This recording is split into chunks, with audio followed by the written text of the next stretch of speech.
to stick up for a cup? Absolutely. All right, Rabbi, say good morning. Let us begin. Beautiful, beautiful daf out of us today. Today's daf is Mem Zayin 47. I will say I apologize, by the way. I messed up the I think I saved the daf in the wrong. No, I think it was me. It was me. I'm taking ownership. I'm pretty sure it was me. So I'm sorry. I know it generated a bit of confusion for that. So my apologies. All right, we'll say so. Our shir this morning is dedicated by our Talmud Torah sponsors for the month of Shvat, Ed and Faith Wolf, for dedicating all the Shir and Drushos this month in memory of Faith's mother Nessa Bas Velvel Zichrono Livracha, Bracha Strimber, for dedicating the Shir Midrashos this month in memory of her husband Avram ben Kalman Eliezer Halevi and Sonia Baruch Fischel and family, Adrian Harry Kozlovsky and family, for dedicating the Shir this morning in memory of Baruch Fischel and Harry's mother Rose Rachel Bas Leib Fischel. We hope that in the merit of our Talmud Torah, all of the neshamas have an aliyah and the family Zeina Chama. Shkoach. Well, so with that, let us begin. Beautiful, beautiful daf out of us. Remember again, we left off yesterday, Amarav Sheshes. So again, today's daf is 47. We're picking up 46b, and we are picking up 2, 4, 6, 8, 10, 12, 14, 16 lines up from the bottom. If you remember again, we left off yesterday with the Reish Galusa telling Rav Sheshes that the Persians really have cornered the market on meal etiquette. Those Persians really know what they're doing, right? In terms of my machorim, my mishonim, heseba, everything. So yesterday we ended off with the Reish Galusa talking, really extolling the meal etiquette of the Persians. Comes along Rav Sheshes. I'm Rav Sheshes. Anamas nisi yadana. So listen to this. Rav Sheshes says Reish Galusa. Reish Galusa, thank you. I appreciate the Persian etiquette lesson. I don't know from Persians, from this, from that. I just know a Mishnah. Let me tell you a Mishnah. What does the Mishnah say? Or I should say a Braisa. This Sanya, Kates, let's say that has Seba. What's the proper order for reclining? Bisman shein shnei mitos. When there are two people having a suda together and there are two couches, Gadol Mesav Barosh. So we go ahead and we seat the greater person first. V'sheni lo lemata himenu. And we place the second person at the feet of the first. I'm going to say again, based on yesterday's daf, remember that makes sense. Why? Because this is when the greater person wants to converse with the quote-unquote second person, he doesn't really have to move himself too much. He could just shift his head a little bit. Remember the Persians, this didn't bother the Persians. Why? Because remember again, they spoke with hand signals, so it wasn't such a big deal. Bizman shein shalosh mitos, when there are three people reclining together, Gadol Mesa Barosh, we seat the greatest person first. Sheni lo lemala himenu, we then go ahead and place the second greatest person above, I should say at the head of the greatest person. Shlishi lo lemata himenu, and then we place the third greatest person at the feet of the greatest person. So Rashi points out over here, although interestingly enough, you would have thought that the order would be reversed, right? That you would place the second greatest person at the feet of the greatest person. That's a greater kavod. So that way the first person could converse with the second person with greater ease.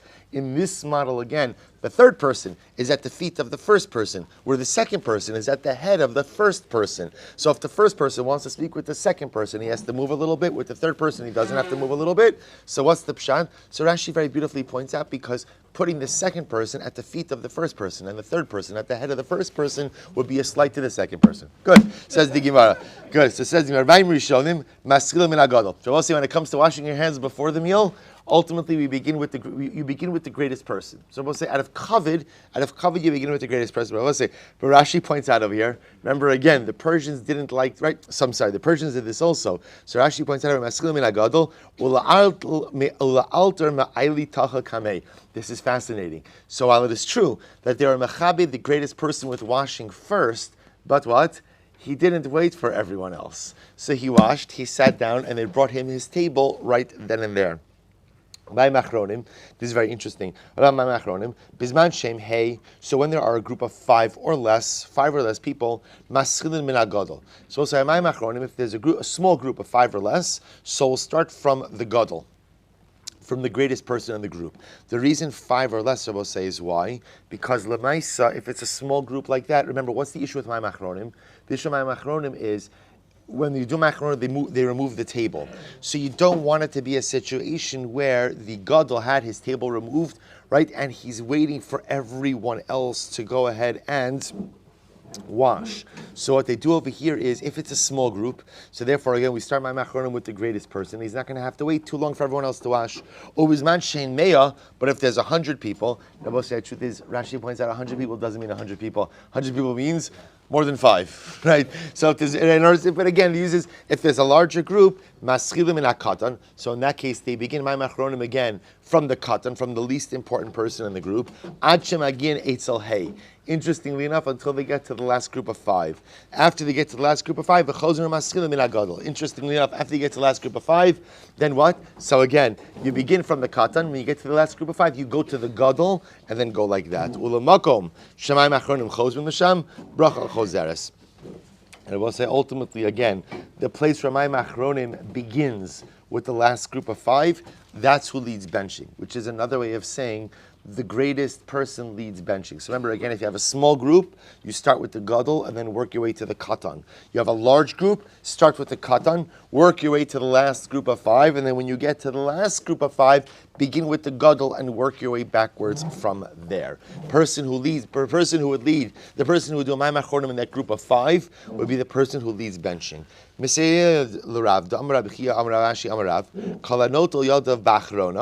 both say ultimately again. I'm sorry, let me read that differently. Whoever washes, very interesting lashon.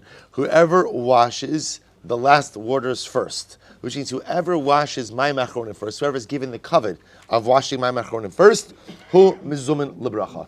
That is the person ultimately who will lead benching. Rav Rabbi Chia, Haviyasi b'Sudasa. Rav and Rabbi Chia were sitting together in a Suda. Kamei de Rabbi, in front of Rabbi. So we'll see, we actually saw this story before.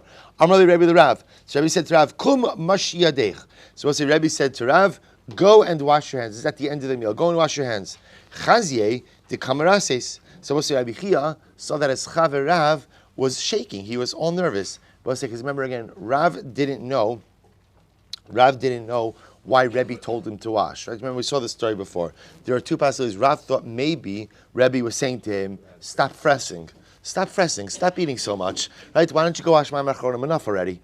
Or he was saying to him, you're a slob. Right? Get yourself together, wash your hands, clean yourself up. So what happened? So Rav was embarrassed. He didn't know what was happening here. Chazid Kamara says, Amrlei. So ultimately, again, Rabbi Chia says to Rav, Bar Pachsi, son of noblemen, right? Son of Talmidei Chachamim. Don't worry, calm down. He's just telling you to lead benching, right? That's all. He's just telling you, he's giving you the covet of washing Mayim Achronim first because he would like you to lead benching. Tan Rabbanan. But it's a fascinating Gemara. Ein mechabdin lo bedrachim velo begisharim velo be'adayim mizuhamas. We'll say it's actually quite fascinating. We don't give covet. Now, we'll say, what does it mean we don't give covet? So let's say again there's a situation. Let's say there's a situation where I'm traveling on the same road as a Talmid Chacham. So the Talmid Chacham is coming along, and we're on the same derech. So there's no concept on the road of telling the Talmid Chacham, please, after you, right? Normally that would be the covet, right? You're walking through a doorway, you would let the Talmid Chacham go first. That concept doesn't apply ultimately again on the road or on bridges. And we'll say, why not? On a simple level, there's a public safety issue. You don't tie up traffic. So again, you're going to start yielding to Talmidei Chachamim. It's good to yield. It's always good. I will say, just going back before to what we learned in the Silas Yesharim, the ability to make a Kiddush Hashem or a Chil Hashem on a split second on Reisterstown Road or the Beltway or anything else.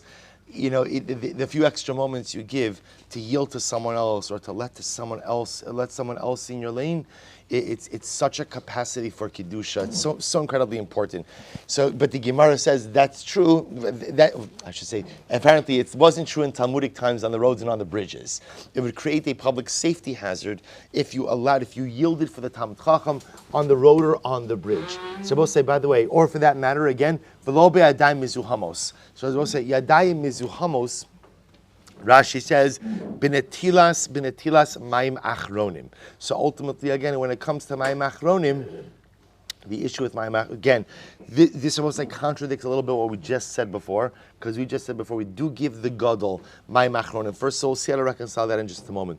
We'll see. You also see something very important from this Gemara, which is the needs of the rabbim always outweigh the needs of the yachid, right? The needs of the collective always outweigh the needs of the individual. Here, there's an obligation for this individual, the Talmid Chacham, to receive kavod. It's not his kavod. The kavod of a Talmid Chacham is the kavod of HaKadosh Baruch Hu, is the kavod of Torah.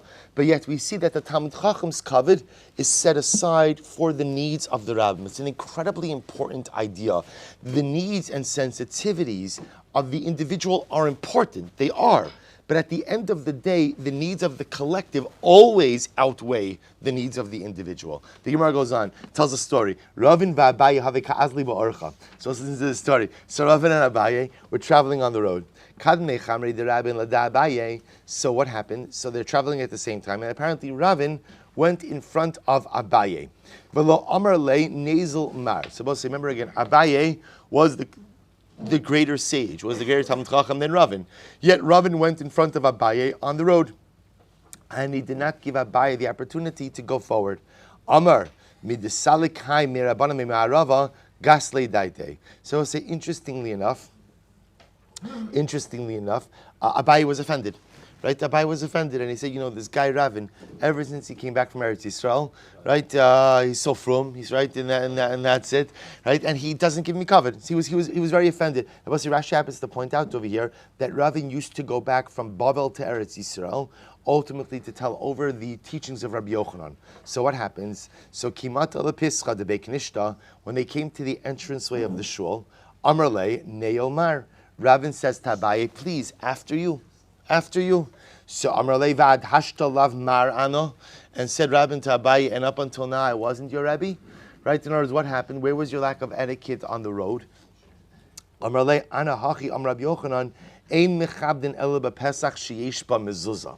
So Rabbi said, my Rebbe is Rabbi Yochanan, and Rabbi Yochanan says that you only have to give kavod by entranceways that have a mezuzah. Now we'll see what that means in just a moment. Rashi says, Bepesach harei lemezuzah, kilomar bichnisas kol psachim lemiutei drachim upratzos. So we'll see what that mezuzah means in just a moment. But obviously, what Ravin was conveying to Abaye was the teaching that we saw before of a mechabdin lo bedrachim v'lo b'gsharim, that in general on roads and on bridges, in order not to pose a public safety issue, right, or just an inconvenience to the rabbim, we don't yield to talmidei chachamim, right? So we let the flow of traffic continue. So why does he mention a mezuzah? To which the Gemara says, the Islam mezuzah in, the less famous mezuzah low. Is that true? That only an entranceway that has a mezuzah, that's the only entranceway where you yield to a Talmid Chacham, but it doesn't have an entranceway. If it doesn't have a mezuzah, you don't have to yield. Elameata, if that's the case, Beis Hakneses or Beis Hamedrash, the less behu mezuzah, hachanami dein mechabdin. If that's the case, a shul or a Beis Medrash, which don't have a mezuzah, you should not have to yield for a Talmid Chacham. They both say, technically speaking, a shul or a Beis Medrash technically don't require a mezuzah, because a mezuzah is a din in a domicile. It's a din in a domicile. So, for example, office spaces. So, for our minhag today is we put mezuzahs on office spaces. There's a hamachlokis. Do you need a bracha? Not need a bracha. But because again, anything that's not a domicile, ultimately again doesn't technically require mezuzah. So we put mezuzahs in shuls and batei medrash, but on a technical level, it doesn't need it. So if that's the case, again, why should you have to yield to a Talmid Chacham by the entrance of a shul to entrance of a Beis Medrash? To which the Gemara says, "Ela ima bepesach haroi lemezuzah." No. What Rabbi Yochanan meant was like this: you only have to yield to a Talmid Chacham by an entranceway that is fit for a mezuzah. Which means what? That you only have to yield for Talmidei Chachamim by entranceways.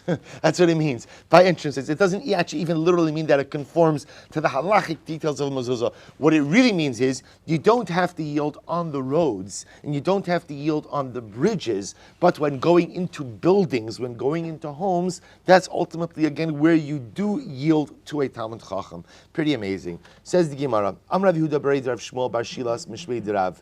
Ein ha-mesubin rashay le'achol klum at shitu habotzeah. Very interesting halacha. Let's say people are sitting down to a meal together. Those assembled at the meal are not permitted to eat anything until the one who makes hamotzi goes ahead and eats his piece. So we'll say, so what this sounds like over here is as follows. That halacha l'maisa, Obviously, if they're all being yotzi with the hamotzi of the mevarich, of course it goes without saying, right? If the balabais is making hamotzi, no one could eat anything until the balabais and everyone else eats of hamotzi also. What it's saying over here is, even if, let's say, you're at a meal and the balabais is making hamotzi and you're not eating hamotzi, right? You're not eating hamotzi, you cannot go ahead and begin anything else, ultimately, again, until the balabais eats his piece. Yosef Rav Safra. Now, say the Pashat Pshat over here is that halacha l'maisa, no one else should eat of their bread, ultimately, again, until the Mevarech goes ahead and eats of the bread. Yosef Rav Safra, V'ka'amar litom. So Rav Safra said the lashon over here is not Rasha'in lechol, but rather, again, Rasha'in litom. Now, both say Rav Safra is not changing anything. In other words, the message is the same. You don't eat until the balabayis eats. To which the Gemara says, "Lamay nafkamina."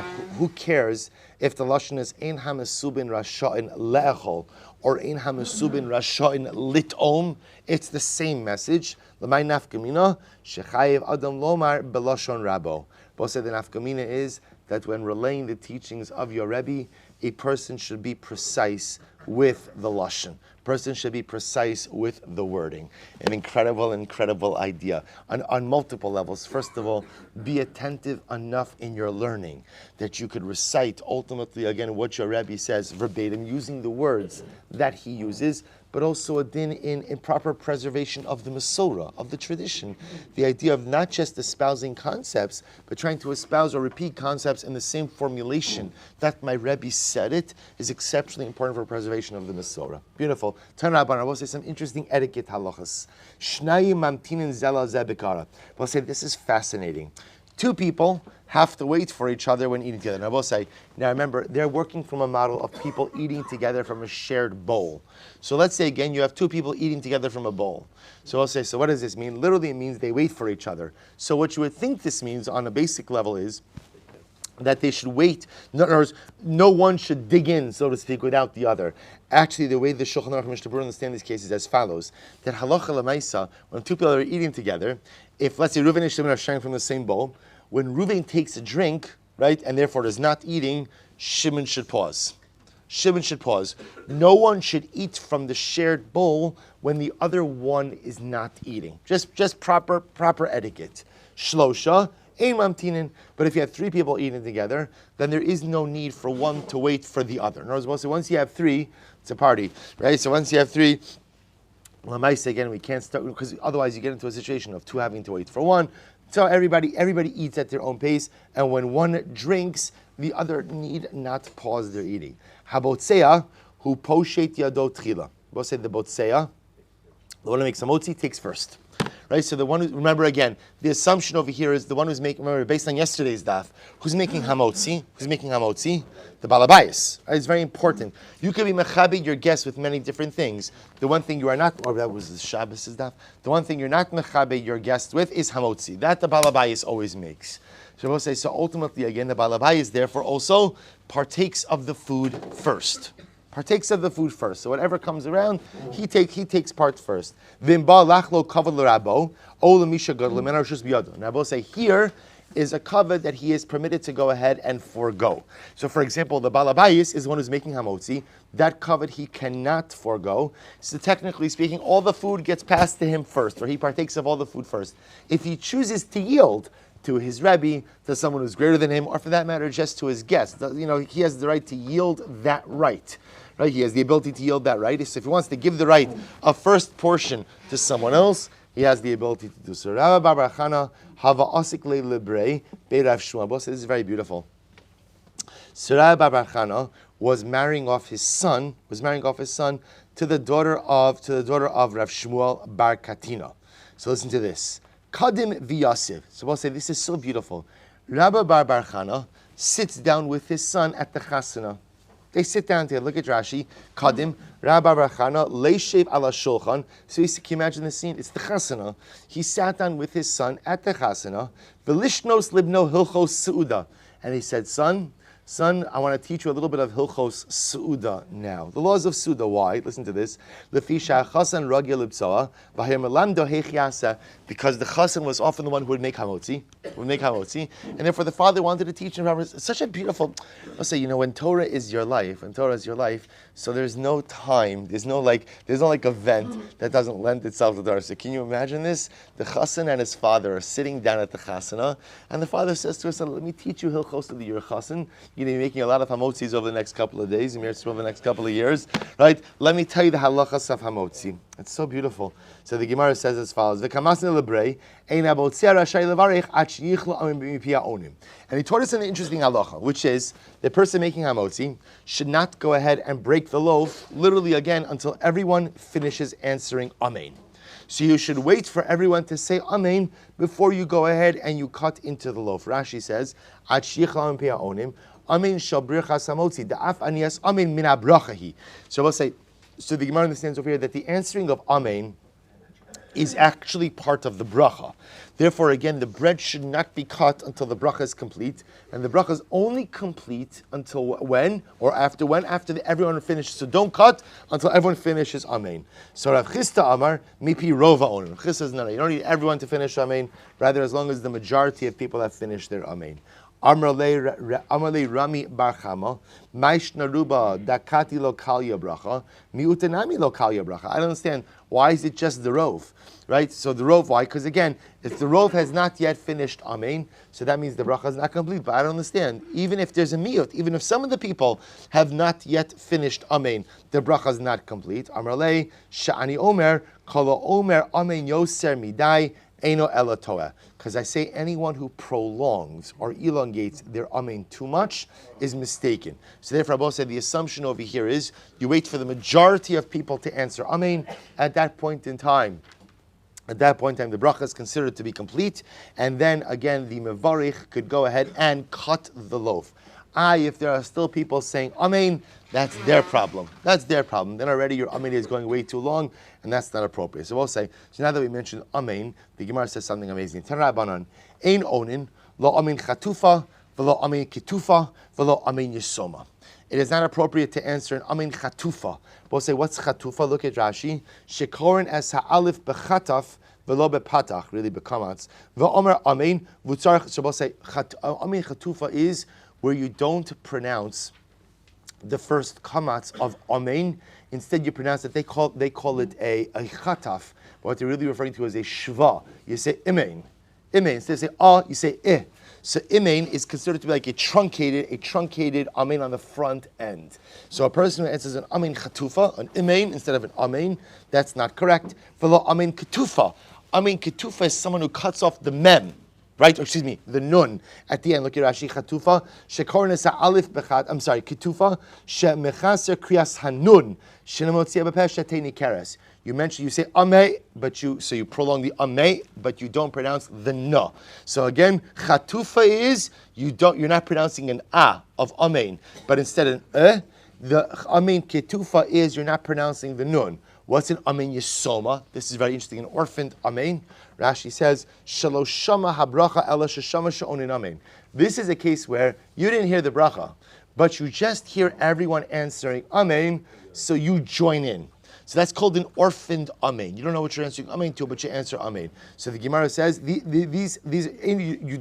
should not say an amen chatufa, in other words, a truncated aleph, an amen ketufa, a truncated nun, or an amen that you don't know what you're answering to. Now Rashi Abasai brings up something fascinating over here. Look at the Rashi Yisoma. This is incredible. V'hadamina b'achalil sheba Alexandria shamatzayim hayumanifin bisudarim kishegia es lanos amen lo alma lo shami v'ka'anu. So we'll say Rashi brings up the Gemara Maseches Sukkah that says there was the largest shul in Alexandria. We'll say if you follow the news, 2 days ago, they actually just rededicated the central shul in Alexandria. Absolutely incredible. They restored it, the government, they actually restored it. Magnificent shul. Again, I don't know what's going to happen there, but it's amazing. So the Gemara talks about one of the largest shuls was in Alexandria. The shul was so big that people could not hear the chazan answering amen. So how would the people know to answer amen? They would wave flags. they would wave flags. So Rashi says, but one second. Isn't that an Amen Yisoma? We just got finished saying you're not allowed to answer Amen if you don't know what bracha you're answering Amen to. So says Rashi, that was different. Why? Hano made the Yadi Shem Onin Achar Bracha, Va'eza Bracha Heim Onin. The difference there, say, was in Alexandria. They knew which bracha they were answering Amen to, but they were just unable to hear the bracha. So Amen Yisoma means you don't know what bracha you are answering to. That's when ultimately, again, such a bracha will be problematic. But if you know what bracha it is, even if you can't hear it, halacha l'mais, you could answer it. So we'll say, v'lo yizrok bracha mipiv. Very important halacha. One should literally, again, not throw a bracha out of their mouth. What does that mean, throw a bracha out of their mouth? B'mihirus, shedom alav kimasa, elashachok kavua hulo. Because ultimately, again, if you say a bracha too quickly, it has the appearance that it's like a burden that you're simply trying to shift off you, right? It's a burden that ultimately, again, you're trying to get rid of. Ben Azai, Rabbi says here, Ben Azai says something amazing. So Rabbi says, so that last idea, lo yizrok bracha mipiv, I don't know what to write. Literally don't throw it out of your mouth. Don't say a bracha so quickly that it looks like you're just trying to get it over with because it's a burden that sits on you. Ben Azai says, Kala one amen yisoma. Rabbi says, it's a very dramatic Gemara. Kala one amen yisoma. Whoever answers an orphaned amen, yehu banav yisomin. Ultimately, again, his children will be orphans. Chatufa, if he answers an amin chatufa, remember, chatufa is where you truncate the aleph, right? Instead of saying an you say an yichatfu yamav. His days will be truncated. Ketufa, anyone who answers an amin ketufa, which is you lop off the nun, yiskatfu yamav. His days shall be cut off as well. V'chala marich ba'amin, whoever prolongs amin, again, not unnecessarily like we saw before, ma'arichin lo yamav ushnosav. Ultimately, again, he has prolonged days and years. So we'll say, it's very interesting. This Gemara bothered me a lot in terms of what is it that Ben Azai is saying. You didn't answer an amin yisoma, your children are orphaned, amin ketufa, amin chatufa. So maybe the pshat is like this. I will say, what's an amin yisoma? What's an amin yisoma? Amin yisoma is like we said, you're saying amin, but what? You have no idea what you're doing. You have no idea what you're saying. There are people who go through life and have absolutely no idea what they're doing. There's no plan. There's no mahalich. There's no seder. There's no order. So a person ultimately, again, who spends his life answering an amin yisoma, you banav yisoma. We'll say, what are banav? Banav could be your children, but banav also represents the efforts of your labor, right? Those are the things that you produce. If you have no direction in life, if you don't have a seder, you don't have a plan, you don't have goals, you don't have dreams, you don't have aspirations, then the things you produce will be rudderless as well. Banav yisoma also, the good deeds that you do, the things that you produce, whatever you do, it's yisomim, it's orphaned, it has nowhere to go, it has nothing to do. If you have no plan, then ultimately, again, your results, ultimately, again, are directionless as well. On amin chatufa, amin ketufa. So let's remember again, what does that represent? An amin ketufa, amin chatufa. It represents ultimately, again, someone who doesn't put enough effort into what it is that they're doing. Remember again, what's an amin ketufa? You don't take enough time to say an instead what do? You say an You don't take enough time to say a nun, right? You just say an aleph and a mem. So people who don't put enough of themselves into their life endeavors, then what does the Gemara say? So yiskatfu yamav, life is not the same. If you don't put in effort, don't expect to get results. If you're not willing to pronounce the aleph, you're not willing to pronounce the nun, you're not willing to put in the effort to do things correctly, then don't expect too much out of life. Conversely, v'chala marich ba'amein. I will say, but whoever does amen correctly, what does it mean to do amen correctly? Amen correctly, number one, means that at the end of the day, know what you're doing, know what you're answering, have a plan. And doing amen correctly means put in the right amount of effort in the beginning of your endeavor. And in the end of your endeavor, what does the Gemara say? Ma'arichin lo yamav ushnosav. That's the recipe for successful living. Have a plan, have direction, be willing to put in the effort on the front end and on the back end of your life initiatives, and you will see incredible bracha and arichos yamim mishanim. Rav Shmuel, havu yasi b'sudasa. Rav and Shmuel were sitting together in a suda. Asur Rav Simi bar Chia. So we'll say this is a great case also. So Rav and Shmuel are sitting together in a suda. Watch this. Rav Simi bar Chia, have a kamasari b'achas. So we'll say Rav and Shmuel were sitting eating together. So Rav Simi bar Chia comes along, he sits down with them, and he starts eating very fast. Amrali Rav, my daitech, what's up? What are you doing?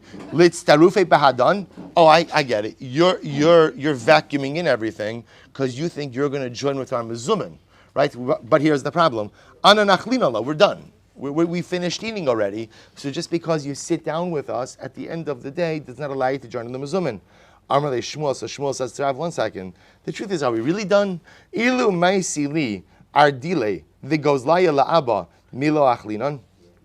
Shmuel says to Rav, the truth is, someone were to bring me some mushrooms and truffles, I could eat, right? Someone were to bring, right, Rav, someone were to bring you some young pigeons, you could eat. So the idea is, as long as you could eat, right? As long as at the end of the day, if somebody were to bring us some type of delicacy, we would eat, then what? Then ultimately, again, the meal is not over. And Rabbi say, this is indeed the halacha. And this is actually a very dramatic halacha. The Shulchan Aruch in Siman Kuf Tzadik Zayin writes, Shtaim she'achlu ke'echad, v'gamru. 2 people ate a meal together, and then what happened? And they finished eating. Ubashlishi, the third guy comes along, kol heichad. So we'll say, now the third guy comes along, and what does he want? He wants to be mitzarif in the mezumin. So what's the halacha? Kol heichad dechi maisi luhu midi matzu lemeichal bei. If the other 2, if somebody were to bring them something additional to eat, they would eat. Then what? Mitzarif bahadayu. The third guy could actually go ahead and become part of the mezumin. And ultimately, again, so the Shulchan Aruch says, not only can the third guy be mitzarif with the first 2, but what? The first 2 should dafka make sure to give the third guy something to eat so that they have the ability to go ahead and make a mezumin. So we'll say quite incredible. I think most of us don't realize this halacha. You assume that if you finished eating and the third guy comes on, there's no mezumin. No, if you could eat, if somebody were to bring you more food, you would eat more. You make sure that third guy eats and he becomes part of your mezumin. Now the Shulchan Aruch just says, V'hu sheba at shelo amru havlan uvarich. Now of course, this only works if what? If the other 2 didn't yet wash mayim achronim or did not yet articulate, let's bench. But once the other 2, of course, articulated, let's bench, then ultimately, again, the meal is over. Okay, so the Gemara goes weiter. Talmidei de Rav, Haviyosef Yisudasa. The Talmidim of Rav were sitting and having a meal. Al Rav Acha. So Rav Acha came along and joined them. And presumably again, they had pretty much finished eating. Amri Asa Gav Rabbi de Mavarich Lam. They said, oh, good, a great Talmid Chacham has come to lead us in benching. So as they said this about Rav Acha. Amr Lahu, Rav Acha said to them, Misa Visa de Gadol Mavarich. Do you think ultimately again it is the greatest Talmid Chacham who leads benching? No. So the Gemara says,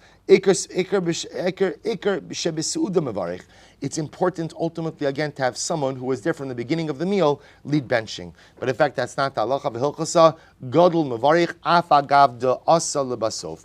We'll say the halacha is that the gadol, the greatest one in the mezumin, leads benching, even if he didn't come until the end. So we'll say halacha lemaisa, even if 2 people finished eating, if they could still eat and did not yet wash mayim achronim or did not yet go ahead and say let's bench, halacha lemaisa, the third one could join in the mezumin, assuming that what? He eats something along with them and he could even lead the mezumin. Achal demai. So let's remember again, we're going back now through the case of the Mishnah. So the Mishnah said that halacha lemaisa, even if the third person ate demai. So remember again, demai is the produce of an ama oretz, which is considered to be as a suffix whether or not it's tithed or not. So even if the third guy ate demai, he can join for the mezumin. Says the Gemara, ha lo chazile. I don't understand. Why should it? We'll say now. Let's make the assumption that in order to join in a mezumin, you have to eat food that is fit for consumption, right? If the food is not fit for consumption, I don't mean fit for consumption from a quality perspective. I mean from a halachic perspective. For example, if 2 guys are eating kosher and one guy is eating non-kosher food, halacha l'maisa, they cannot make a mezumin. It's very important. They can't make a mezumin. There's actually even shilas in halacha. Let's say again, two guys hold of pas Yisrael, and the third does not, and he's not eating pas Yisrael. Can they form together to form a mezumin? So that interestingly enough, you see that the people who form a mezumin must be a cohesive group. Cohesion is often defined as ability of one to eat from the food of the other, but we'll see that in greater depth. But one thing is clear, which is one guy is eating something that is asr, he cannot go ahead and combine with the other two. So halacha l'maisa, you're not allowed to eat demai. So why, if the third guy is eating demai, can he form mezumin? Halo chazile, kevan di by mafkilu nechase v'havi ani v'chazile. Because we'll say, technically speaking, if the third guy wanted to declare all of his property ownerless, make his property hefker, he becomes an ani. An ani, a pauper, is permitted to eat demai. Disnan machilin asaniyim demai vesachsanya demai. Because under the Mishnah, you're allowed to give an ani to eat demai, and similarly again achsanya. Both say achsanya in this case doesn't just mean guess. Rashi points out achsanya means if you're housing soldiers. Sometimes the government would station soldiers, would quarter soldiers in people's homes. You could give them to eat of demai. Va'amru Rav Huna Tana Beishamai Omrim Ein machilin asaniyim vesachsanya demai. Beishamai disagrees. He holds that you can't give aniyim or soldiers demai. So the Mishnah reflects the view of Beis Hillel that Allah says, since if technically speaking a person would make all of his property ownerless, he would become an ani. If you were to become an ani, he would be permitted to go and eat demai. Therefore, if he eats demai, although he really shouldn't, technically he could join to become part of the mezumin. Good. Says the Gemara, Ma'aser Rishon Shnat Lo Trumaso. Similarly, again, if let's say you have a Levi, and the Levi was eating his Ma'aser Rishon that had its Trumas Ma'aser removed from it, he can also combine to be part of the mezumin pshita. That's obvious. So we'll say, right? Remember again, you give truma gedola to the kohen, meiser rishon to the Levi, and then the Levi separates out trumas meiser from his meiser rishon. So the Gemara says pshita. That's obvious. Lo tzricha. Ela shektimo b'shibalim v'hifrish menu trumas meiser v'lo hifrish menu truma gedola. We'll say, what's the case? The case is where the Levi was a bit too proactive in getting his Levitic portions. Ultimately, again, while the wheat was still in its sheaves, while the grain was still in its sheaves, and therefore, again, he took his produce, he took his Meiser Rishon portion, he separated out his Trumas Meiser, right, which is his portion to the Kohen, but Truma Gidol, the first Truma, was never separated. If you go ahead and you separate out Meiser Rishon while the grain was still in its stock form, Patra Truma Gidola. Ultimately, again, you no longer have to separate out Truma Gidola anymore. Why not? Shene'emar v'harimosim en Trumas Hashem ma'aser min ha'ma'aser. You shall raise from it Trumas Hashem, Meiser from Meiser. Meiser min Meiser marti lacha. You go out and you take Trumas Meiser from Meiser Rishon, v'lo Truma Gidolo, Trumas Meiser min ha'Meiser. But you don't separate out Truma Gidola and Trumas Meiser from Meiser Rishon. Rabbi said to Abaye, Ihachi, afilu gdima b'kri. See, even if what happens if, let's say again, they waited after the grain was processed a little bit and it's in a pile, the halacha should be the same as well. He said to them, about you, the pasuk says, Amud Beis, mikomas rosechem tarimu truma. From all of your maestros, right? From all of the maestros you take, you should raise truma, which tells us that if the Levi went ahead and took his portion once the grain was piled, even if truma gedola has not yet been separated, the Levi will be obligated to do so. Uma rois. So why do you make that distinction? Why is it if the Levi goes ahead and takes his portion while it's still in stock form, he's obligated to separate out trumas meiser, but not truma gedola? Yet if he takes it when it's piled, he's obligated to separate out both truma gedola and trumas meiser. Why the difference? High idgan v'high low idgan. When it's piled, it's considered to be grain. Once it's grain, the obligation for Truma Gidola, for the Levi to separate out Truma Gidola is there. However, when it's in its stock form, ultimately, again, it's not yet considered grain. So if the Levi is a bit too zariz, takes his portion while it's still in stock form, he'll have to separate out Trumas Meiser, but not Truma Gidola. Meiser Sheni v'Hektish Niftu. Similarly, again, if the third guy, I'm just calling it the third guy, ate Meiser Sheni or Hektish, which was redeemed, so the Gemara says, Pshita, if you redeemed your Hektish or Meiser Sheni, you could eat it wherever you want. So of course he could count as part of the mezumin. So Pshita, that's obvious. Hachamayaskin, what's the case? They will say, in general, when you redeem your own Meiser Sheni, or you redeem your own Hektish, so what's the halacha? You have to pay principal plus a fifth. So the case over here is where the individual redeemed his Meiser Sheni, or he redeemed his Hektish. He paid the principal, but he did not yet pay the fifth. And therefore, again, the Mishnah is teaching me that what? The non-payment of the fifth does not prevent redemption from occurring. So therefore, halacha l'maisa, if I redeemed my Meiser Sheni, or I redeemed my Hektish, I paid the principal, but I didn't pay the fifth, it is considered to be redeemed, therefore permissible for consumption even outside of Yerushalayim, and if I eat it, I could combine with the other two guys to form the mezumin. Hashamish achol kizayis. So as I say again, if a shamish eats a kizayis, he can also join to the mezumin. Pshita. So what's the chiddush over here? Ma'od tema shamish lo kava. I would have thought, Rabbi said, that at the end of the day, a shamish never really has kaviyas in a suda. Right? The shamish is the attendant. He's the butler. He's the waiter. He's not part of the group. Why is he not part of the group? Because he's always up and down serving this and that. Kamashmala, no. Caution that if he has kavana to be part of the group, and they have kavana to have him as part of the group, then Allah L'maisi counts as the third. Vakusi mizamin Allah. This is very interesting. A kusi. Remember again, I'll say kusi refers to the group of people who came from the land of Kusa. They were resettled by the king Shalmaneser. When he uprooted the 10 tribes, put in other tribes in the 10 tribes' place. One of those tribes was the people from Kusa. The Kusim converted. There was a big shaila about whether or not the conversion of the Kusim was legitimate or not. So we always see this discussion about what is the status of the Kusim vis-a-vis any particular halacha. So the Mishnah, interestingly enough, said that you're permitted to include a Kusi as part of your mezumin. Amai. But why? Lo yihei ela ama aretz. But say, why should a Kusi be any better than ama aretz? V'tanya ein mizamin al ama aretz. But it's actually a fascinating halacha, and the halacha is that you cannot. I will say this is referring to Talmidei Chachamim. Talmidei Chachamim do not join in a mezumin with an ama aretz. Joseph, if you think about it, it's actually a pretty dramatic halacha. So we'll discuss this in greater depth, but the idea on a basic level is that the mezumin is a way of giving greater praise to HaKadosh Baruch Hu.